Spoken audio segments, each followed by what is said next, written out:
নির্বাচনের দিকে দেশ এগোচ্ছে। আজকে পর্যন্ত যেটা চলমান তাতে ফেব্রুয়ারি 2025-এর মধ্যে 2026-এ নির্বাচন হয়ে যাবার কথা, কিন্তু এখনো সংস্কার এবং ঐক্যমত্য কমিশনে আলোচনা চলছে নানান বিষয় নিয়ে, যার ভিতরে অন্যতম আলোচনা বিষয় পিআর পদ্ধতি। পিআর পদ্ধতি নিয়ে ইতিমধ্যে বহু কথা হয়েছে।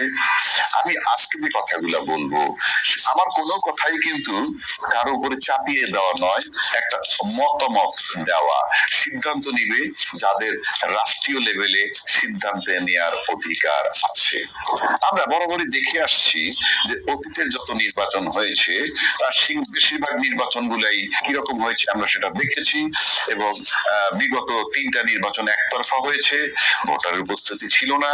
কিন্তু আজকে পিআর পদ্ধতি আসার কারণে মানুষের ভিতরে যে চিন্তা ভাবনাটা আসছে তাতে একটা জিনিস পরিষ্কার, যে পিআর পদ্ধতিটা সাধারণ মানুষ কিভাবে নেয় সেটা এক জিনিস, বা আর রাজনীতিবিদরা কিভাবে নেয় সেটা আরেক জিনিস, আবার রাজনৈতিক দলের মধ্যে বিভিন্ন দল কে কিভাবে নেয় সেটা আর এক জিনিস। কিন্তু আমি ব্যক্তিগতভাবে বলতে চাচ্ছি, রাষ্ট্রের জন্য যেটা ভালো সেটা আমার কাছে গ্রহণযোগ্য।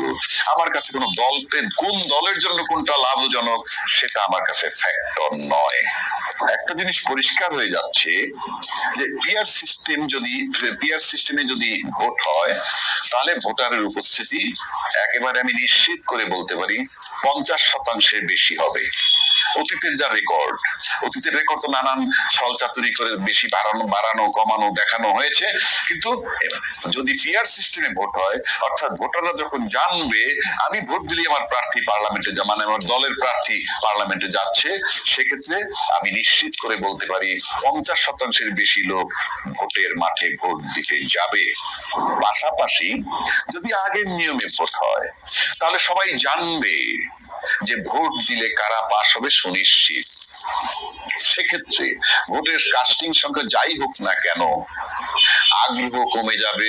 অন্তত দলবিহীন ভোটার যারা, মানে দলের সাথে সম্পৃক্ত নয়, সেই ভোটারদের না যাওয়ার সম্ভাবনা অলমোস্ট, আমি বলতে পারি না যাওয়ার পক্ষে প্রায় তারা 90% নিশ্চিত, কারণ তার ভোট দিয়ে কোনো লাভ নেই।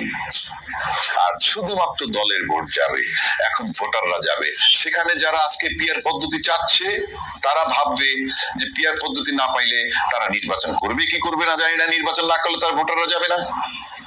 সুতরাং শুধুমাত্র যারা নির্বাচন করলে বিজয়ী হবে তারাই যাবে। সেক্ষেত্রে 15-20% এর বেশি ভোটার মাঠে ভোট দিতে যাবে কিনা সেটা ব্যক্তিগতভাবে আমার সন্দেহ আছে। আবার পিআর পদ্ধতি যারা চাচ্ছে তারা জানে যে পিআর পদ্ধতি ছাড়া ভোটে গেলে তারা কোনো আসন পাবে না, সেটা তাদের দলীয় স্বার্থ তারা দেখতেছে। আর যারা বলছেন পিআর পদ্ধতি মানবেন না, তারা জানেন তারা একচ্ছত্র আধিপত্য পাবেন, 2/3 মেজরিটি পাবেন, তাই তারা সেটা মানছেন না। যার যার রাজনৈতিক দৃষ্টিকোণ থেকে এটা তাদের চিন্তা ভাবনা, এটার ভিতরে আমি ঢুকতে চাই না। কিন্তু আমি যদি রাষ্ট্রের স্বার্থ চিন্তা করি, রাষ্ট্রের জনগণের স্বার্থের কথা চিন্তা করি, তাহলে কিন্তু আপনার একটা শক্ত বিরোধী দল দরকার। যে শক্ত বিরোধী দল থাকলেই একটা সরকার কখনোই স্বৈরাচারের দিকে টার্ন নিতে পারবে না, কিংবা তার সিদ্ধান্ত জোর করে চাপিয়ে দিতে পারবে না। সে কারণে মানুষের জানমালের নিরাপত্তা নিশ্চিত হবে এবং মানুষের বাক স্বাধীনতা কিংবা স্বাধীনভাবে চলাফেরার যে অধিকার সেটা নিশ্চিত থাকবে। সুতরাং আমি সেই স্বার্থে কোন দল আমার কাছে বিবেচ্য নয়। রাষ্ট্রের জনগণ তাদের জানমালের নিরাপত্তা এবং তাদের স্বাধীনভাবে চলাফেরার যে নিরাপত্তা নিশ্চিত করতে হলে পিআর পদ্ধতিকে আমি ব্যক্তিগতভাবে সমর্থন করি। মানা না মানা যারা দেশের কর্ণধার তাদের ব্যাপার। আমি তো রাষ্ট্রের তুলনায় বাংলাদেশের একটা ধুলাকণাও না, ধুলিকণাও না, আমার কথায় কি আসে যায়, আমি আমার মতামত দিচ্ছি। এরপরে আরেকটা বিষয় আছে, জুলাই সনদ। প্রশ্ন হচ্ছে, জুলাই সনদে যা কিছু লেখা থাকুক না কেন, সেই বিষয়টাকে একসেপ্ট করা, রিজেক্ট করা চূড়ান্ত করবে পরবর্তী নির্বাচিত সরকার সংসদে যাওয়ার পর পরবর্তী সংসদে তাকে অ্যাপ্রুভাল দিবে। সেক্ষেত্রে আজকে আমরা দেখতে পাচ্ছি ঐকমত্য কমিশনে অনেকে নোট অফ ডিসেন্ট দিচ্ছেন। যে সমস্ত বিষয়গুলা ইতিমধ্যে নোট অফ ডিসেন্ট দিচ্ছেন বলে আমাদের গোচরে আসছে, সেগুলো সবই রাষ্ট্র এবং রাষ্ট্র জনগণের জন্য মঙ্গলজনক। কিন্তু যে দল এটা দিচ্ছেন নোট অফ ডিসেন্ট, সেই দলের জন্য হয়তো শুভ ফল আসবে না। শুভ ফল না আসার কারণে যেটা হচ্ছে, যদি পিআর পদ্ধতিতে নির্বাচন না হয়, তাহলে যারা নোট অফ ডিসেন্ট দিচ্ছেন যে বিষয়গুলো রাষ্ট্র এবং রাষ্ট্রের জনগণের জন্য ভালো নয়, সেই দলই হয়তো ক্ষমতায় চলে আসবে এবং তারা 2/3 মেজরিটি নিয়ে আসার সম্ভাবনা আছে। যদি পিআর পদ্ধতিতে না হয়, তাহলে যেটা হবে, সেই জুলাই সনদ তখন অ্যাপ্রুভাল নিয়ে প্রশ্ন আসবে না, কারো কিছু বলার থাকবে না। এই কারণে যে যারা গেল ক্ষমতায়, তারা তো নোট অফ ডিসেন্ট দিয়েই গেছেন, খুব সহজেই বলে ফেলবেন আমরা তো নোট অফ ডিসেন্ট দিয়ে এখানে আসছি, সুতরাং এগুলার দায় দায়িত্ব আমাদের নয়। সুতরাং জুলাই সনদে যা কিছু লেখা থাকুক, সেটাকে বাস্তবায়ন করতে হলে একেবারে কোনো বিকল্প পথ নাই, আপনাকে রাষ্ট্রকে পিআর পদ্ধতি নির্বাচন বেছে নিতে হবে।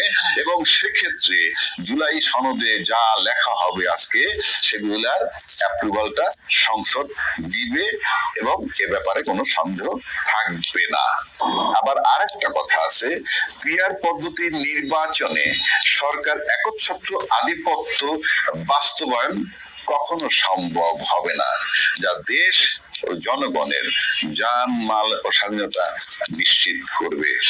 সুতরাং এই সবকিছুর বিবেচনায় আমি মনে করি যে গত 53 বছরের যে সরকার রাষ্ট্র পরিচালনার যে পদ্ধতি, যে কায়দায় চলে আসছে, আমরা তা দেখে আসছি, সেই অভিজ্ঞতার আলোকে যদি আমি বলি, তাহলে আমার ব্যক্তিগত আমার কাছে কোনো বিকল্প নাই পিআর পদ্ধতি ছাড়া। কিন্তু এটা আমার মতামত, রাজনৈতিক দলগুলো তাদের সিদ্ধান্ত তাদের মতো করে নিবে, এখানে আমার কোনো ইতিহাস নাই। কিন্তু আমি মনে করি যে আমরা দেশের দলবিহীন যে জনগণ, আমরা একটা মতামত দিলাম, সেগুলা যদি কেউ বিবেচনায় নেন, নিতে পারেন, না নিলে না নিবেন, কিচ্ছু আসে যায় না, একটা মতামত দিলাম মাত্র। তবে পিআর পদ্ধতি যদি নির্বাচন না হয়, আমি নিশ্চিত করে বলে দিতে পারি, এবং যারা পিআর পদ্ধতি না আসলে ভোটে যাবেন না, কিংবা সংস্কার বা বিচার নালে যারা ভোটে যাবেন না, এবং দলবিহীন যে জনগণ যারা আছেন, তারা বিগত 53 বছর সরকারগুলো দেখতে দেখতে যে অভিজ্ঞতা হয়েছে, সেই আলোকে বলছি, যদি সেই আগের সিস্টেমে নির্বাচন হয়, তাহলে ভোটারের উপস্থিতি যদি একদম অবাধ, সুষ্ঠু, নিরপেক্ষ নির্বাচন হয়, সেনাবাহিনী যেভাবে বলছে সেইভাবে যদি তারা নিশ্চিত করতে পারে যে কোনো খবরদারি হবে না, কোনো মাসেল প্রদর্শন হবে না, সবাই সুন্দরভাবে ভোট দিতে পারবে, নিখুঁত ভাবে কোনো বাধা টাধা ছাড়া, নিশ্চিত করে বলে দিতে পারি 15 থেকে 25% পর্যন্ত ভোটারের উপস্থিতি হওয়াটা হবে একেবারে অসম্ভব হয়ে পড়বে বলে আমার কাছে মনে হয়। কারণ সবাই ডিমোরালাইজড হবে।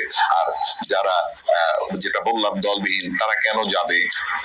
যারা সংস্কার বিচার চায়, তার শুধু এনসিপি নয়, এই বাংলাদেশের সাধারণ জনগণের বহু লোক আছে সংস্কার বিচার আগে চায়। তাদের যেহেতু কোরআন নাই, তাই তারা বলতে পারছে না। সুতরাং তারপরেও এনসিপি বলছে, আমার কাছে এনসিপি কোনো বড় সাবজেক্ট না, কিন্তু এটা কিন্তু রিফ্লেকশন যে দলবিহীন লোকগুলো কিন্তু বিচারের ব্যাপারে ডিটারমাইন্ড, সংস্কার বিচার এগুলো চায়। আর যারা পিআর পদ্ধতি চায়, তারা মেইনলি ইসলামী ফোর্স। সবকিছু মিলে যদি পুরনো পদ্ধতি নির্বাচন হয়, কোনো সন্দেহ নাই 15 থেকে 25% ভোটারের উপস্থিতি থাকবে না, যেটা ইন্ডিকেট করবে যে আমি যে কথাগুলো বললাম সেগুলোর রিফ্লেকশন হবে ওই ভোটারের উপস্থিতি দিয়ে।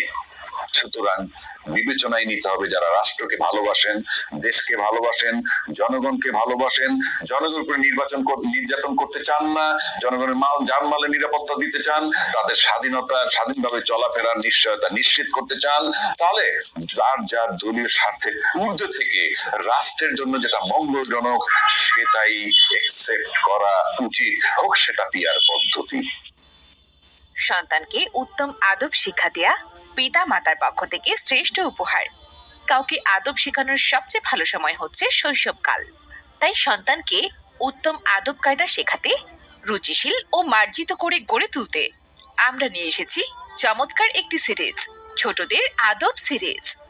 সিরিজটিতে রয়েছে মোট 10টি বই, যেখানে গল্পে গল্পে আদবের বিভিন্ন দিক ফুটিয়ে তোলা হয়েছে। বইগুলো হলো কথা বলার আদব,